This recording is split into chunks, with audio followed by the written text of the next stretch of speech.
Isang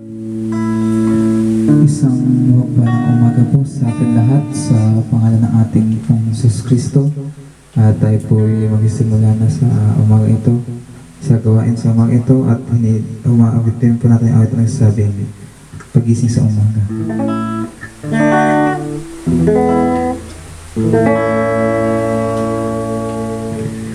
Pagising sa umaga, kay ganda, kay ganda, kay ganda ng mundo, ginawa niya. Ngayon lang nakita ang ganda ng mundo. Salamat sa Diyos at ako'y binako nang tanggapin ko si Jesus, aking Diyos. Nagbago ang lahat sa buhay ko. Bagong ligaya ang nadarama, bagong pag-asa ang nakikita. Lahat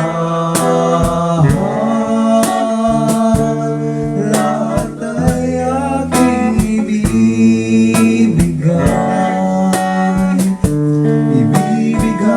pati aking buhay upang purihin siya. Lahat ay aking ibibigay pati aking buhay upang purihin siya.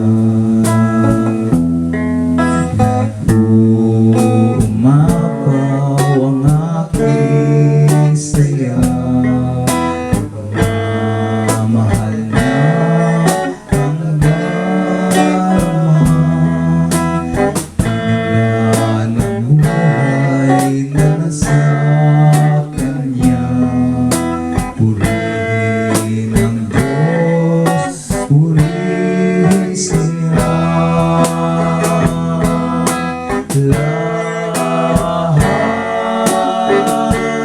Lahat ay aking ibibigay pati aking buhay upang purihin siya. Lahat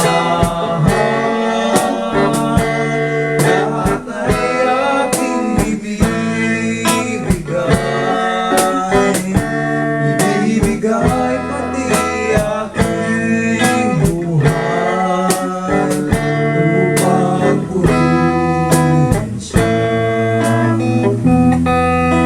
Amen, amen. At sa pagsimula pong panalangin, hinihiling ko po si Brother Rob na siya muna sa pagsisimula sa ating panalangin. God bless you, brother. Amen. Tayo manalangin. Dakilang Diyos, sa pagpalang mo, Panginoon. Maraming salamat muli, Lord, sa araw na ito na pinagkalib sa amin, Panginoon. Sa buhay, kalakasan, Lord, sa aming pisikal na kapang, Panginoon. Sa pag-iingat, Lord. Sa blessings, Panginoon. Sa isang linggo na, Panginoon. Maraming salamat din, Lord, sa pagkakataon ito na pinigay niyo sa amin, Lord, na magkatipon-tipon. Bagamat, Lord, alam namin na lumalala pa rin ang pandemya sa panahon ito, Lord. But Lord, andito kami sa inyong harapan, Panginoon. Nagpapatuloy, Lord, sa pananampalataya sa inyo, Panginoon. Lord, maraming salamat din, Lord, sa isang linggo nagdaan, Panginoon, na kahit puno ng pakikibaka, Panginoon, puno ng struggles, pinakita mo sa amin, Lord, na andyan kayo na hindi nagkulang sa amin, Panginoon. Nandiyan kayo na tumutulong sa amin sa araw-araw, Panginoon. Lord, patawarin mo rin kami, Lord, sa aming mga pagkakasala, Panginoon. Sa inyong harapan, Panginoon, na ay gawin niyo kami marapat sa umagang ito, Lord, na makatanggap sa mensahe niyo sa panahon ito, Panginoon. Lord, sa inyo lang kami umaasa, Panginoon. At Lord, sa gagamitin mo, Lord, ay ikaw ang makita namin, Lord, at hindi ang tao, Panginoon. Kasi Lord, pag taong titingnan, Panginoon, ay wala itong magagawa, Lord. But Lord, kayo ay may magagawa sa lahat ng oras, Panginoon. Sa iyo na namin binabalik, Lord, at tinataas lahat ng papurit, pagsamba, ng salamat sa dakilang pangalan, Panginoon sa Kristo. Amen.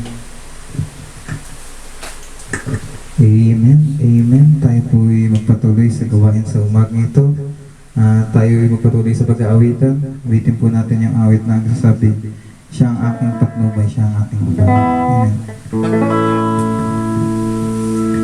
Buhay ko may kaguluhan, ang landas walang patutunguhan.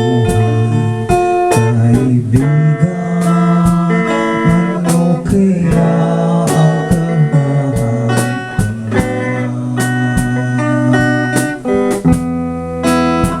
Ngunit salamat, ako'y natagpuan. Binigyan niya ng kapayapaan. Aming ka Jesus, mayroon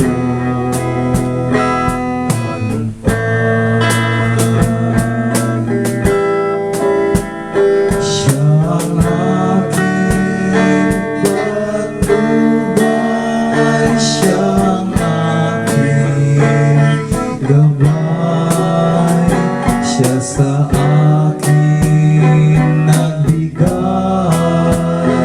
buhay.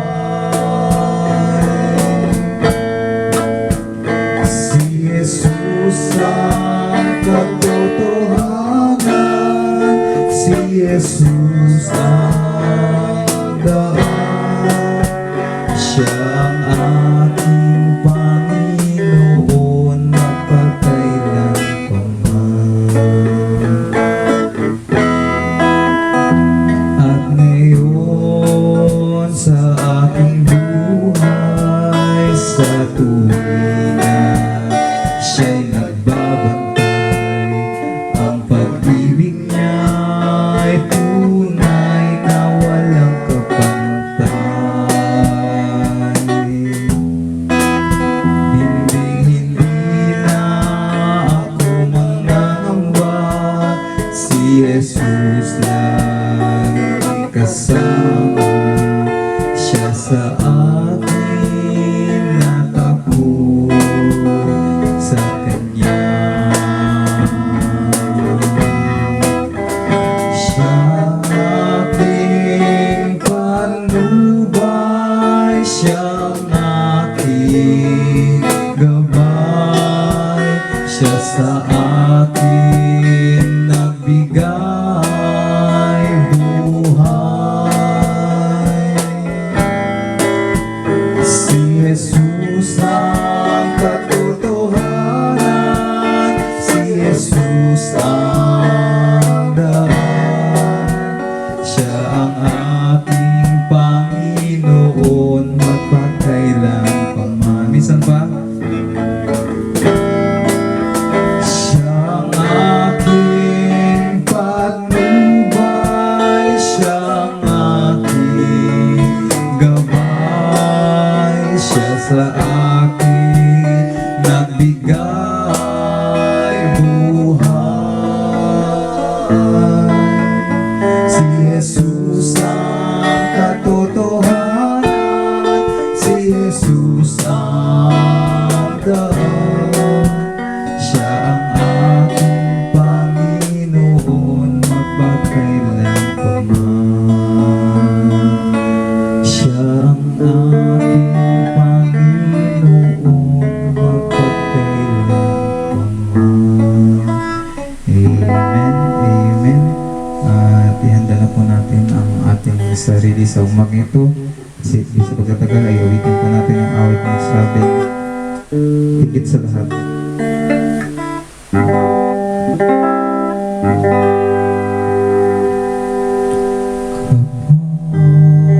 Kapag ang langit ay sadyang maulap,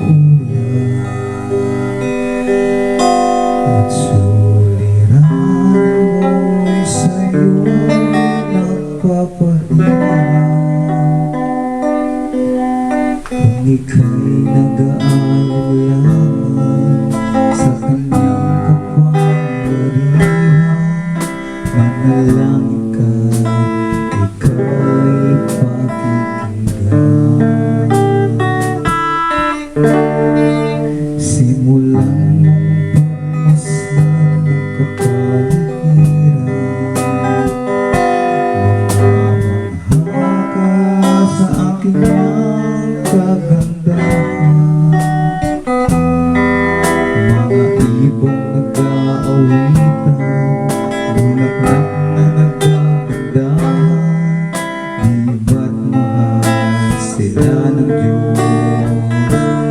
Kailan pa higit ang pag-ibig niya sa'yo, higit sa bawat nilikha niya sa mundo. Ang mga halaman ay kanyang inalagaan, lalo kanyang iniingatan. Simulan mong pagmasdan ng kapaligiran, mamamangha ka sa kanyang kagandahan. Mga ibong nag-aawitan, bulaklak na nagkagandahan, di ba't mahal sila ng Diyos? Kailan pa man higit ang pag-ibig niya sa'yo, higit sa bawat nilikha niya sa mundo. Mga halaman ay kanyang inalagaan, lalo kanyang iniingatan. Tunay higit ang pag-ibig ni Jesus, higit sa bawat suliraning taglay mo. Hirap at pasanin mo'y kanyang lulunasan, lalo kanyang pag-iingatan. Tunay higit ang pag-ibig ni Jesus, higit sa bawat suliraning taglay mo. Ang hirap at pasanin mo'y kanyang lulunasan, lalo kanyang pag-iingatan. Lagi kanyang pag-iingatan.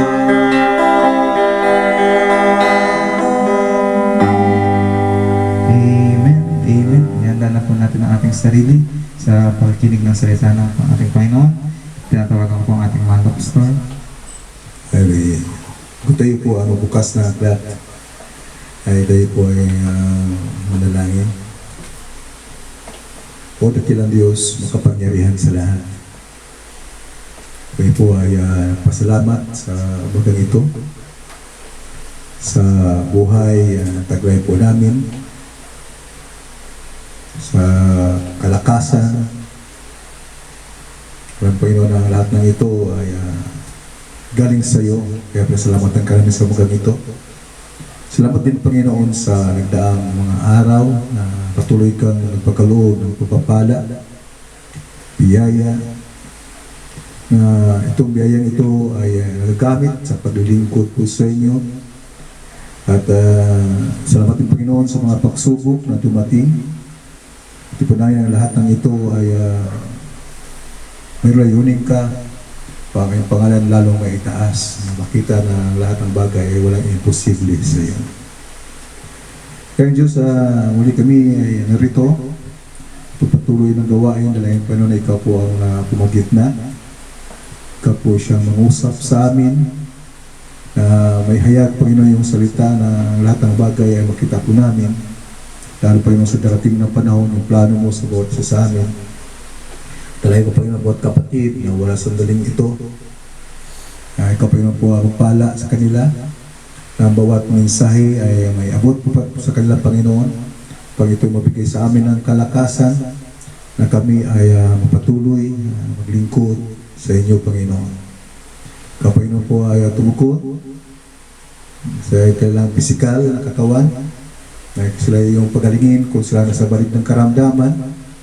At maging material, Panginoon, at tulad ba sa panahon ito ng pandemic, maraming kapatid na naroon ng paghihirap, ng kakapusan.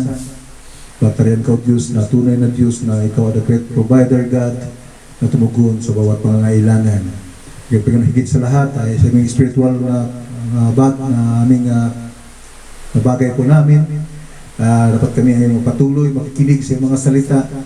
Dahil sabi mo, faith cometh by hearing, hearing by the word of God. Kaya po yung sa bagay ito, ikaw ang panauhin, na ikaw po yung ay maglahad sa amin, kami po yun ay magkaroon ng kalakasan sa yung mga salita. Kaya salamatan ka po namin, baka ito mabukas ng aklat, ikaw po yun ay siyang may kaya nito na magpaliwanag sa amin. Kaya ito lahat aming salamatan, yung nakilang pangalan ni Kristo Jesus. Amen. In the book of Revelation,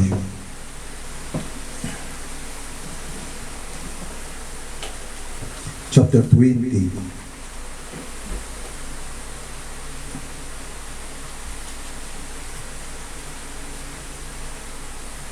verse 1 hanggang 10. And I saw an angel come down from heaven, having the key of bottomless pit and a great chain in his hand. And he laid hold on the dragon, the old serpent, which is the devil, and Satan, and bound him 1,000 years, and cast him into the bottomless pit, and shut him up, and set a seal upon him, that he should deceive the nation no more, till the 1,000 years should be fulfilled. And after that, he must be lost a little season. And I saw thrones, and they sat upon them, and judgment was given unto them. Panapansin mo natin ito, na hindi na nag-isa ang may judge. And I give the souls of them that were beheaded for the witness of Jesus and for the word of God, and which had not worshipped the beast, neither his image, neither had received the mark upon their foreheads or in their hands, and they live and reign with Christ 1,000 years. But the rest of the dead live not again until the 1,000 years were finished. This is the first resurrection. Blessed and holy is he that had part of the first resurrection. On such, the second death had no power, nor the shall be priest of God and of Christ, and shall reign with him 1,000 years. And when the 1,000 years are expired, Satan shall be lost out of his prison, and shall go out to deceive the nation which are in the four quarters of the earth, Gog and Magog, to gather them together to battle, the number of whom is at the sand of the sea. And they went up on the breadth of the earth and compassed the camp of the saints about, and the beloved city, and fire come down from God out of the heaven and devoured them. And the devil that deceived was cast into the lake of fire and brimstone, where the beast and the false prophets are, and shall be tormented day and night forever and ever. Ang Diyos po pala sa bawat talata tinabasa. Kayo po yung mapapuna. Kayo po ay nag-usap nakaraan about the rapture. Kaya nagkaroon po ng rapture upang iwasan ng tao, yung mga bride of Christ, ang the Great Revelation. Kaya nakaraan linggo ay Great Revelation. At ngayon naman ay Millennium. At ibinasa 1,000 years.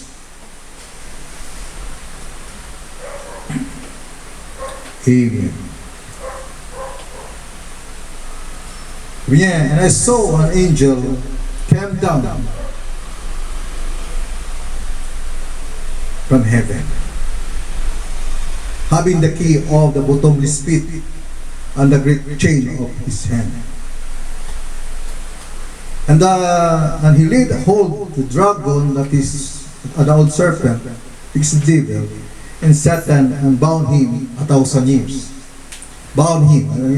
Kala ko na iba talagang tinatalian. Ito ay sabi na chains of circumstances. Tulad po ng panahon ni Noah, na nung sila ay nasa daong ay wala pong kasalanan na nangyayari dahil ang kaaway ay hindi po kagawa ng pagkakasala dahil ang Diyos ay nag-protect sa kanilang panahon na yon. But mayroon pong kasalanan, mayroon po doong isang tao na naroon si Ham na hindi pa dumating ang panahon na siya po yung mahayag. Ang millennium po ay, ito po ay hindi po ito yung natawag na New Earth. Na kadalasan ng iba ay kalay ang New Earth and New Heaven ay ang millennium ay iisa. But the millennium is not the end of it. There will shall be time after the millennium. The millennium is an space of time, but not the new earth. Kaya hindi ito yung bagong lupa. Kaya sa ating po binasa nakaraan, ito po yung sinabi sa Malakay, chapter 1, verse 3.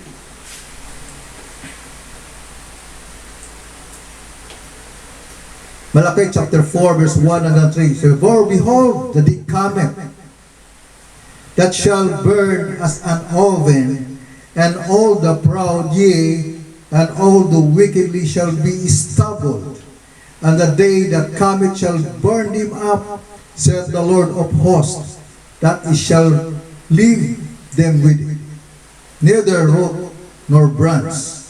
But unto you that fear my name shall be son of righteousness. Arise with healing in his wings, and he shall go forth and grow up as calves of the stone. And he shall tread down the wicked, for they shall be asses under the soles of your feet, in the day that I shall do this, saith the Lord of hosts." Kaya ito sinabi na ni Malakay, na ang mga anak ng Diyos ay bababa. Aapak ngayon doon sa mga asses o mga sunog ng mga bagay. Mga kasalanan ay nasa sunog. Sabi niya, "For they shall be asses under the soles of your feet." Ito yung panahon na after the Great Revelation, ang Bride of Christ ay bababa upang dadako ngayon sa millennium. Sa millennium. At alam niyo ba, ang millennium is a type of Noah.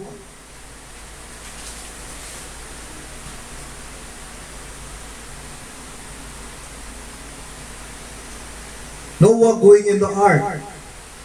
Alam po natin na Kaya si Noah ay niligtas sa ating pag-aralan dahil siya po ay upang preserve seed. Upang yung binhi ay ma-preserve. Kasi pag wala na pong tao, wala na pong siyang pangamahalaan ng mga anak ng Diyos. Dahil si Noah ay na-preserve doon sa arka and carried over and brought Ham and them on the other side, and seen heaven come out of the ark. Sabi na roon po si Ham.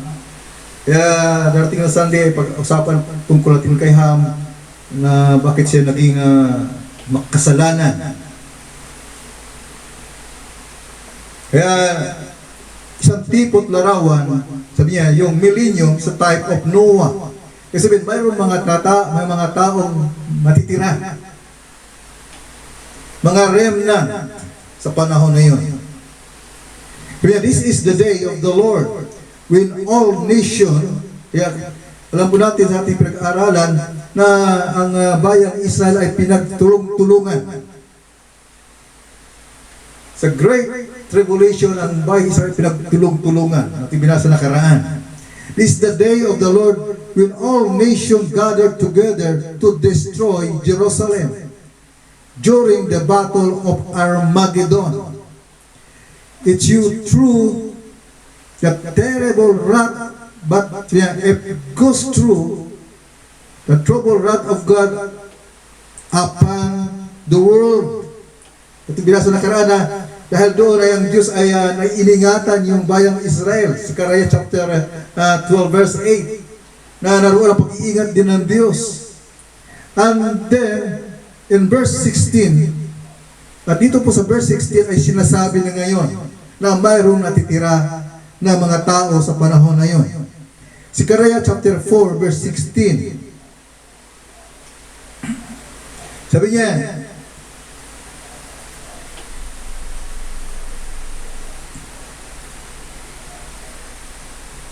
and it shall come to pass that everyone that is left of all the nations which came against Jerusalem shall even go up from year to year to worship the King, the Lord of hosts, and to keep the Feast of Tabernacle. Kaya mayroong palang matitirang mga tao sa panahon na yon.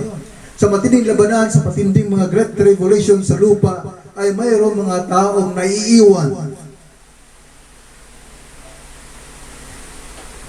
May mga taong naiiwan.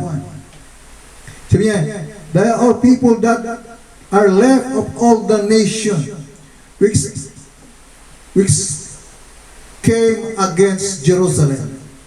They are people that service the day of the Lord and go into the millennium alive. Notice that the Lord speak to Noah after the flood come upon the earth.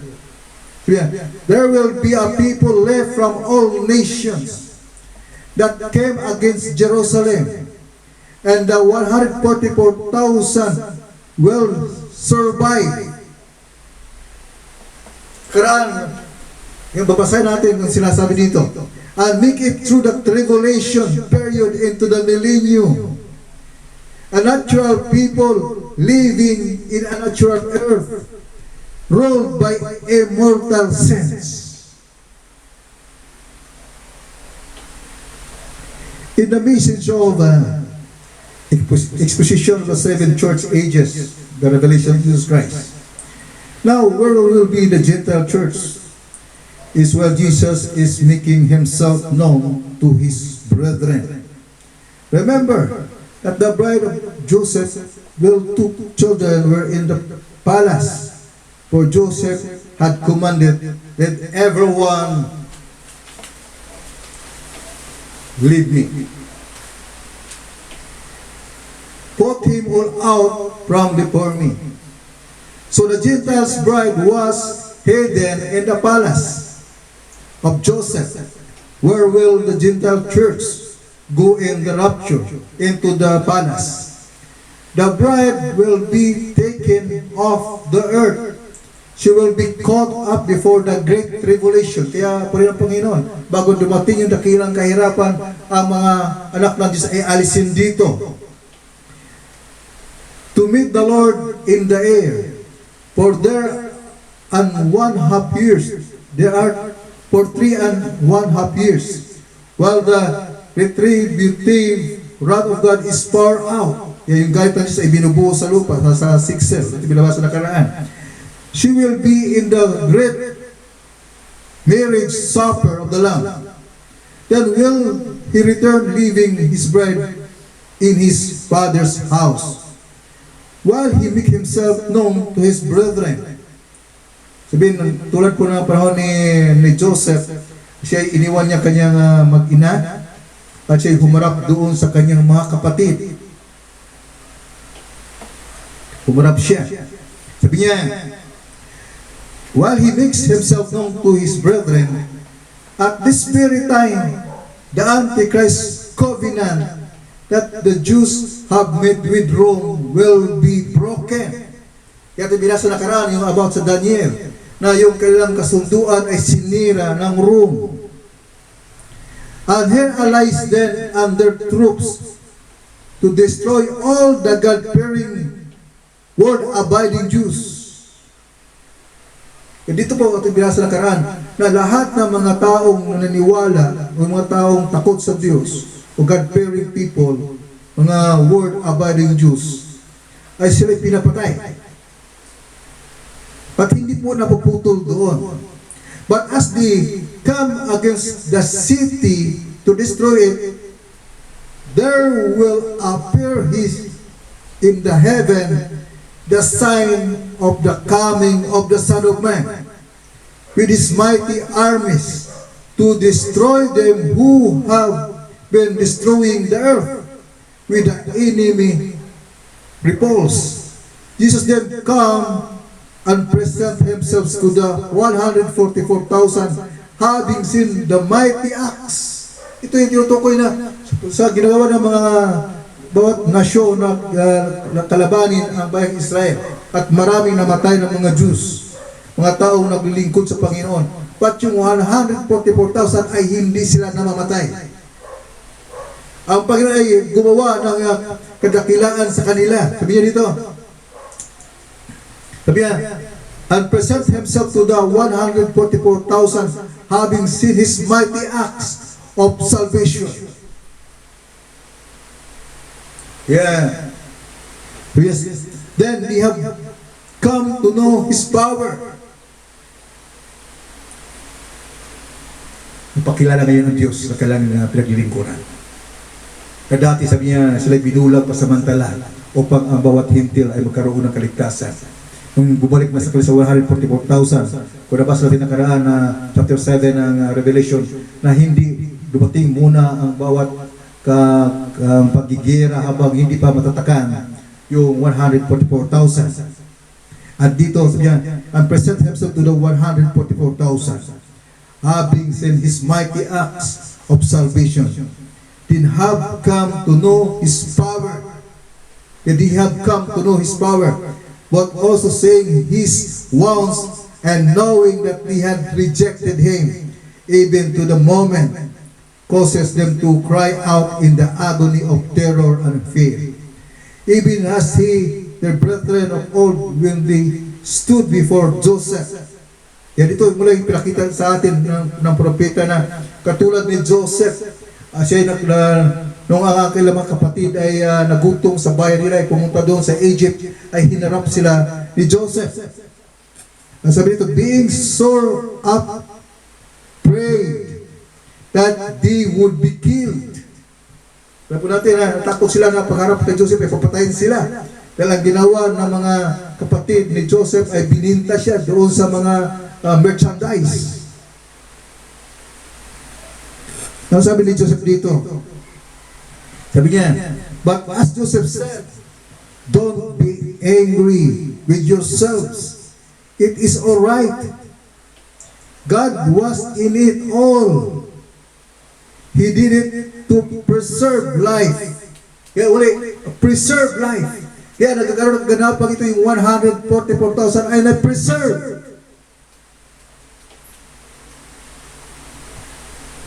Preserve life. Even so will Jesus speak peace and love to them. Why did the Jews, saan galing yung mga war? Dapat may isa, sabi ng propeta, may isa dito,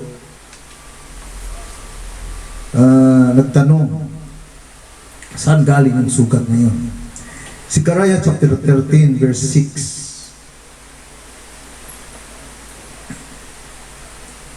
Sabi niya, and one shall say unto him, what are these wounds in thine hands?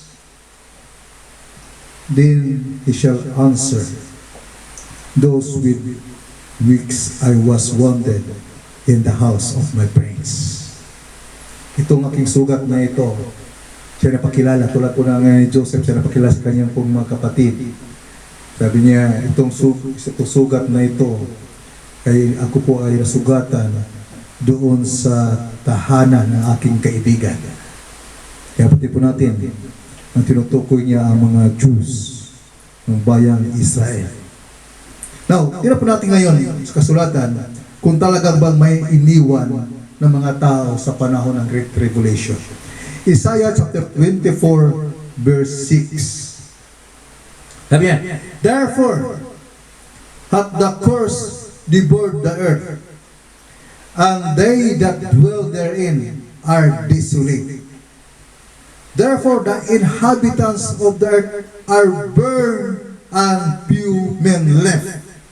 Kaya, biyon ang kasulatan ay nagsabi na mayroong talagang naiiwan sa panahon ngayon. Sa Great Tribulation ay mayroon pong natitira. Amen. In the message of the invisible union of the bride of Christ. Sabi niya, and we know that history is closing out. The word history will soon be over. Then we are going to step into a new day, to the great millennium. That as one believer, I believe in a millennium. A millennium reign with Christ 1,000 years upon the earth. The physical return of the Lord Jesus to take physical people glorified by His cleansing blood. Sabihin, mayroong mga tao na darat dyan talaga na physical na katawang ito. Nasa akala natin ay may mga patay na babangunin. Patuloy sinabi ng prophet na mayroong mga taong babangunin na hindi pa nakikinig sa salita ng Panginoon sa Ebanghelyo ito. Babangunin sila. But mayroon talagang tao in this katawang ganito sa laman na darat na niya. But Panginoon sabi nga dito na mag-reign. Ito binasa na kanina na kasama maghatol yung mga anak ng Diyos sa panahon ng millennium. Sa Isaiah chapter 65 verse 19 hanggang 25.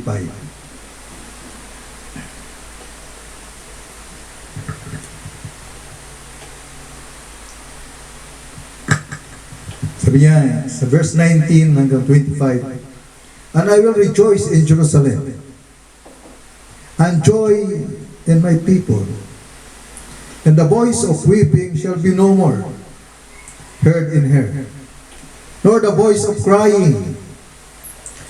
There shall be no more thence an infant of days, nor an old man that hath not filled his days.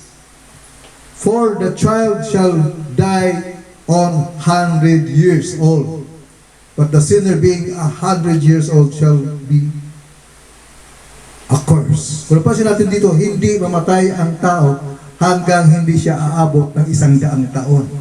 Kaya sabihin, magsimula ngayon dadami ang tao.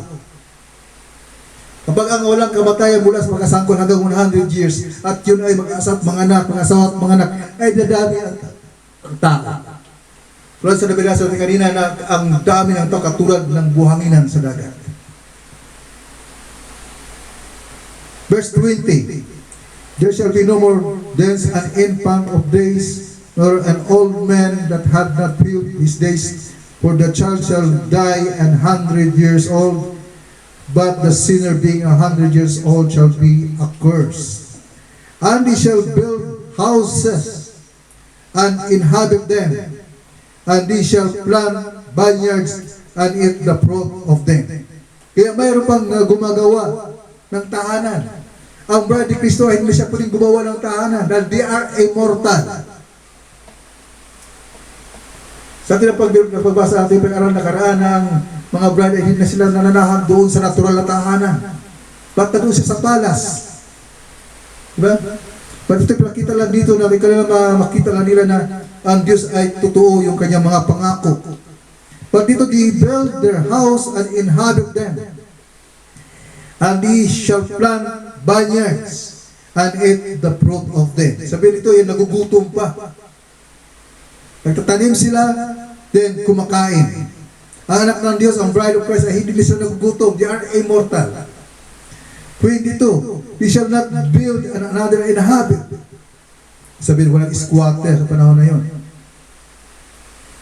Sabi, kaway-kaway nagtatayo, ikaw talagang tatahan. Hindi ngayon na kapag isang bahay, pag wala na nakatira, tao ay titirahan nila, tindikan nila. They shall not plant another egg, for as the days of a tree are the days of my people. Kung napansin mo, sabi niya, for as the days of a tree are the days of my people. Sabi ng halaman ay wala din, hindi siya namamatay. Diba, agad na pagtanim ka, hindi agad namatay yung halaman. Sabi, matamasa mo ngayon ang tinatanim mo. Ngayon, pag ikaw magtanim, kapag wala kang abono, wala kang pesticide, ay ngayong tanim ay namamatay. Sa panahon na to, ay ang halaman ay hindi rin namamatay. Yeah. The days of trees are the days of my people, and my elect shall long enjoy the work of their hands. Kaya yung mga piniling ng mga tao na buhay sa panahon na yun, na tuwad ng katawan na itong katawang ito, ay nag-enjoy sa kailang ginagawa. 23. They shall not labor in vain, nor bring forth trouble, for they are the seed of the blessed of the Lord, and their offspring with them. And it shall come to pass that before they call, I will answer, and while they are yet speaking, I will hear. Ito po yung panahon na kapag ikaw ay tumawag, hindi mo pa sasabihin yung sasabihin mo. Alam ng Diyos yung pangailangan mo. 25. The wolf and the lamb shall feed together, and the lion shall eat straw like the bullock, and the dust shall be the serpent meat.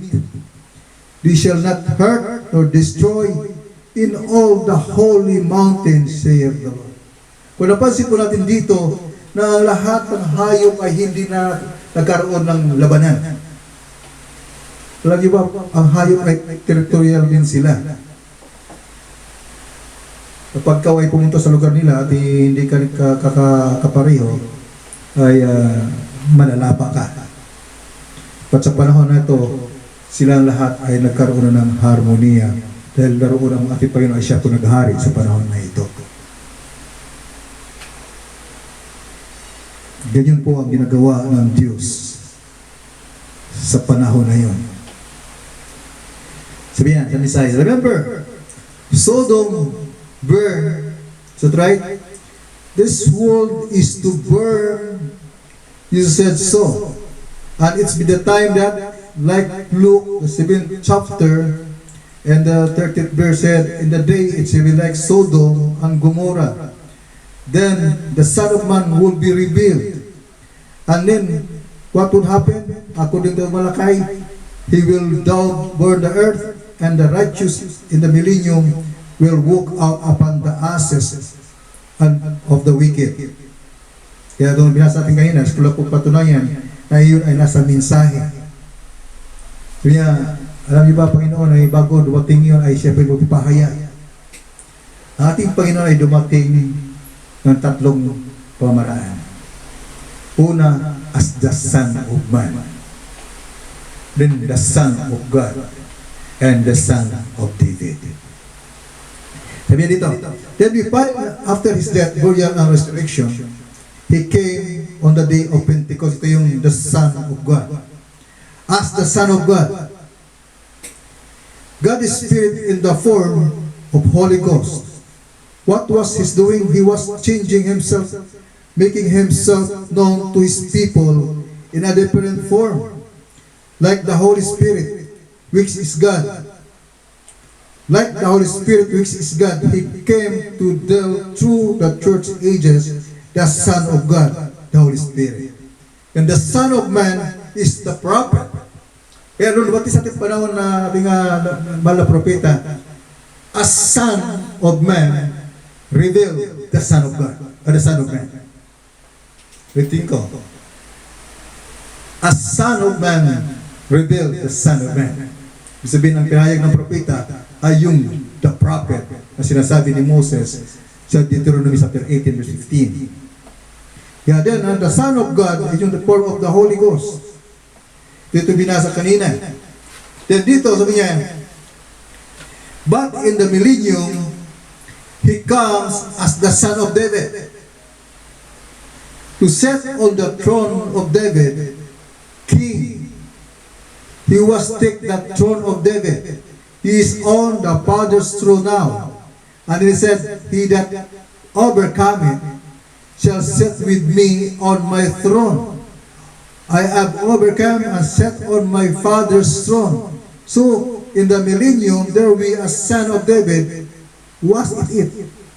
What is it? The same God all the time, just changing the mask. Kaya, sabihin, itong Diyos ay nag-iba-iba ng kanya pong maskara na maraming tao hindi po maunawaan. Dahil bakit siya nakatawang tao din ang nag-form the Holy Ghost, ngayon isa na King of David. At sabi dito, sa binasa, na sabi niya, He that overcometh shall sit with me in my throne. At binasa kanina, sabi niya, sabi dito, Revelation chapter 20, verse 4, and I saw thrones. Yun, hindi na siya po isa lang trono. I saw thrones, and that sat upon them, and judgment was given, hindi him, but unto them. And I saw the souls of him that were beheaded for the witness of Jesus, and for the word of God, and which has not worshipped the beast, neither the image, neither had received the mark of their foreheads in his hands. And they live and reign. Kaya kasama silang hahatol with Christ 1,000 years. He that overcometh. Kaya makita po natin dito na kapag ikaw ay bride ni Kristo, kaya sabi ko, kailangan po natin nasain na kato'y kasama sa rapture. Kasi pag maiwan ka dito, ay ikaw makatamasa ng Great Tribulation. Kapag ikaw kasama sa rapture, ay ito lahat ng mga opportunity sa anak ng Diyos ay mapasayo. In the basis of identified Christ of all ages, sabi niya, and then in the millennium, it's the Son of David, sitting on the throne, ruling. He has ascended up.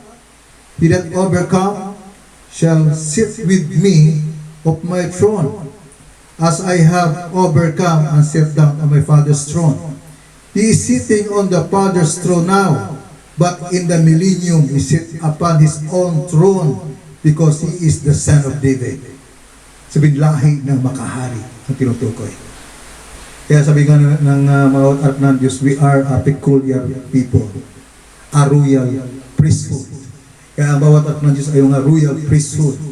Kaya itingnan po ang lahi ng bawat anak ng Diyos at sila po ay piling-pili. Now, in the message of the unveiling of God, notice now, they came first as the prophet. Ito yung sinasabi ko. Dumating siya as a prophet. And they crucified him, his own, crucified him, he came as the Son of Man. Then after the Holy Spirit came, He was the Son of God. God is a spirit. He was the Holy Spirit, Son of God. He lived through the church ages as the Son of God. Ibig sabihin, siya po yung namamagitan. Siya po yung nangunguna sa bawat church ages mula Ephesians hanggang Laodicea. Now in the millennium, He will be the Son of David, sitting upon the throne of the Father David. Is the Son of David now.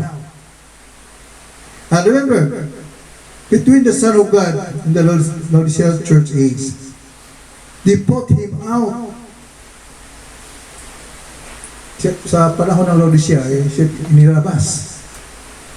Kaya doon sa Revelation chapter 3, verse 20, kumakatok siya. Dahil ang Laodicea ay materialistic ang tao. Lukewarm. Manahiningan. Kaya ang Panginoon ay nasa labas. Kaya kung sino man ay magbukas. Kaya naging nangusap siya ng individual na. Kung sino magbukas sa akin ay ako'y papasok at kasalo, hapon kasalo niya. Ibig sabihin, to fellowship him. Individual na. In the Laodicea church, is they put him out in the Luke, he said he will be revealed again as a Son of Man. The prophet fulfilling the rest of it. See, the scripture tie perfectly together. Son of Man, Son of God, and Son of David. That was it. The same God all the time, just changing His form and morphing. He just changed it. It's a great drama to Him. He's acting it out. Kaya isa lang siya. Hindi siya nagbabago. Patag-iba lang siya ng maskara. Papatunayan na siya noon, ngayon at pagpakailanman. Now, the millennium is not the end of it. There still time after the millennium. Yung binasa kanina. There's space of time. Not the new earth. When the notice is that we'll get to it after a bit. And notice, not the perfect world, this millennium. It's a type of the seventh day. Then comes the white throne judgment. See? We still have judgment. We're still in time in the millennium. It's a day. 1,000 years is a time element that don't get that mixed up with the new earth. Now, of course, it's not. Kaya pinakita natin dito na ang millennium ay katulad ng ang Diyos ay gumawa ng anim na araw din, yung seventh day, pagpapahinga. At sabi niya dito, it comes the white throne judgment, may paghatol. Kasi binasa kanina, sabi niya, and shall go out to deceive the nation, verse 7 ng 20. And when the 1,000 years are expired, Satan shall be lost out of his prison. Kaya, nung siya na doon sa change of circumstances, ay yun ay makalaya na siya ngayon. And shall go out to deceive the nations which are in four quarters. Sa ibang pagkasalita, four corners. North, south, east, west. Sa itong corner of the Gog and Magog to gather them together to battle the number of whom is at the sand of the sea. Kaya dumadami. Maraming tao. Marami din nadadaya sa Satanas. Dahil may mga tao pa rin na hindi nga sila immortal. Sila po ay sa katawan ng lupang ito. And they walked up on the breadth of the earth and compassed the camp of the saints. About an beloved city, kaya pinag-iikutan ngayon. Yung lugar ng Jerusalem, muli. But sabi niya, and fire came down from God out of heaven and devoured them. At dito, Diyos ang kapangyarihan siya ay kanyang pinapakita na ngayon. Ang lahat na ipaglaban doon ay kanya pong tinupok sa pamagitan ng apoy. And the devil that deceived them was cast into the lake of fire. At dito na ngayon, nilagay na ngayon si Satanas upang tuwiran ang hindi mandaya doon sa lake of fire. And brimstone, where the beast and the false prophets are, and shall be tormented day and night forever and ever. Kaya doon siya nilagay doon sa lake of fire. At ang millennium ay mayroong oras at 1,000 years. Ang new heaven, ang eternity ay wala pong oras. Ang eternity ay isang bilog na wala po siyang simula at walang katapusan. But ang millennium ay mayroon po siyang oras. Mayroong time element. At mayroon pong may judgment. May paghahatol. The white throne judgment. Kaya dati makita natin yung plano nating Panginoon. Ang millennium ay 1,000 years, tapos sa pagkapalayain ng kaaway, ikukulong din palayain. But after that, mayroong white throne judgment. Kaya po yan ang topic natin darating na linggo, ang white throne judgment. Kaya sa millennium, mayroon pong natitira na paghahatulan ng mga bride ni Kristo sa panahon na yan. Nakasama siyang hahatol ng ating Panginoon. They are a royal priesthood. A bride of Christ ay yung asawa nating Panginoon at sila'y kasama ng hatol. Kaya he that overcome is set with me in my throne. Yun pong kaganapan in the time of millennium. Kaya muli, Panginoon, sa umagang ito, sa may kating mensahe, at pakahirap mo, wala po tayong whiteboard, at sa bagay lang na ating ng linggo, tayo po patuloy pa rin sa gawain. Ating topic ay white throne judgment. Kaya muli, lalagay po tayo. Tuhan Diyos, muli kami pasalamat, Panginoon, sa bagang ito, sa maikling mensahe na ito'y kaloob. Panginoon to Diyos na ito ay maging malinaw sa bawat kapatid. Ikaw siya magpapahayag sa kailang Panginoon. Ang tao ay limitado ang kaisipan. Ba't alam ko, Panginoon, ang lahat ng bagay ay sa iyo ay walang imposible. Salamat, Panginoon, sa pagkakataong ito, pinagkaloob sa amin, na patuloy ka, Panginoon, na mag-umusap sa amin upang kami ay maging handa sa iyong pagpapari ito. Kaya lahat ng salamatan ka po namin, at talay ko, Panginoon, bawat kapatid na patuloy mo silang ingatan sa kalagitnaan ng pandemic na ito, na lahat ng bagay ay ikaw po ay siya po mag-ingat at tumugon sa lahat ng ito. Kaya muli, salamatan ka. Ang lahat ng bagay amin po nga pinasalamatan sa iyong sinilakilang pangalan ni Kristo Jesus. Amen. Amen. Maraming salamat po sa ating Panginoon sa isang mainam na mensahe ating natanggap sa umagang ito. At sa hindi pagtatagas sa pagkatapos ng gawain ito ay awitin po natin yung awit at sabing Tanging Alay.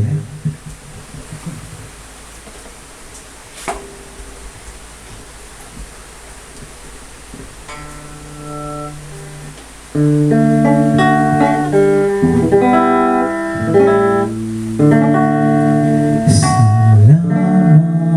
sa iyo, aking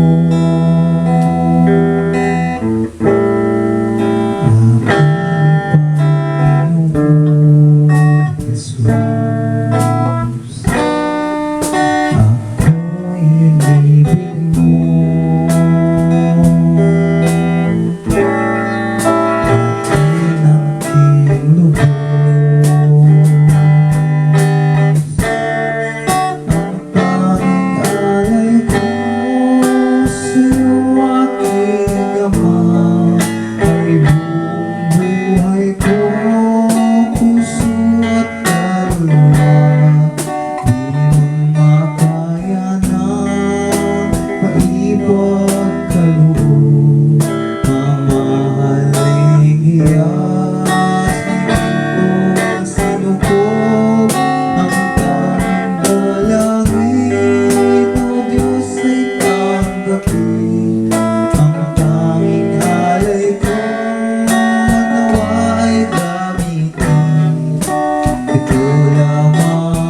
dakilang Diyos na makapangyarihan sa lahat, na naglalang ng langit at lupa, Panginoon sa Kristo, maraming salamat Panginoon, Lord, sa isa naman Lord na pagkakataon, Lord, na pinagkaloob niyo sa puso bawat isa sa amin, Panginoon, na makapakinig, Panginoon, ng iyong salita, Lord, sa umaga ito, Panginoon. Maraming salamat, Lord, sa kalakasan, Lord, at sa mainam na panahon, Lord, na binigay niyo po sa amin sa umaga ito, Panginoon. At maraming salamat, Lord, sa pagpapaalala sa amin, Lord, na hindi na po kayo magtatagal, Panginoon, na malapit, Lord, ang iyong pagbabalik, Lord, na Lord, tulungan niyo po ang bawat isa, Panginoon, na maging handa, Panginoon, sa pagdating niyo po dito, Lord, sa amin, Panginoon. Tulungan niyo po kami, Lord, na alisin, Lord, yung mga mali naming ginagawa, Panginoon. Lord, patawarin niyo po kami, Panginoon, sa aming kalabisan, Lord. Kukulangan, Panginoon, sa inyong harapan, Panginoon. Na way, Lord, gawin niyo po kami marapat, Lord, sa inyong harapan, Panginoon. Gabayin niyo po ang bawat isa, Panginoon, sa aming paghiwa-hiwalay, Panginoon, sa sandaling ito, Panginoon. Sa Lord, patawarin niyo po kami, Panginoon. At Lord, gabayin niyo po kami, Panginoon, sa mundong ito, Lord, na aming ginagalawan, Panginoon, Lord, na napakadelikado, Panginoon. Lord, alam po namin, Lord, na hindi kayo nagkulang, Panginoon, na hindi may kuli ang mga kamay, Panginoon, na abutin, Lord, ang aming pangangailangan, Panginoon, Lord. At Lord, mga mensahe ito, Panginoon, ay Lord, makaabot din po sana, Panginoon, sa aming mga mahal sa buhay, Panginoon, na hindi pa po, Lord, nakakapakinig ng salitang, Panginoon.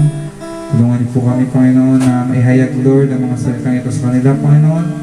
Gabayin niyo po ang bawat isa, Panginoon, Lord. At Lord, sa inyo lamang po namin, Panginoon, tinataas, Lord, lahat ng kulit at samba sa dakilang pangalan ng Panginoon sa Kristo. Amen. Amen. Tapos na po ang ating gawain sa umaga ito. God bless us all.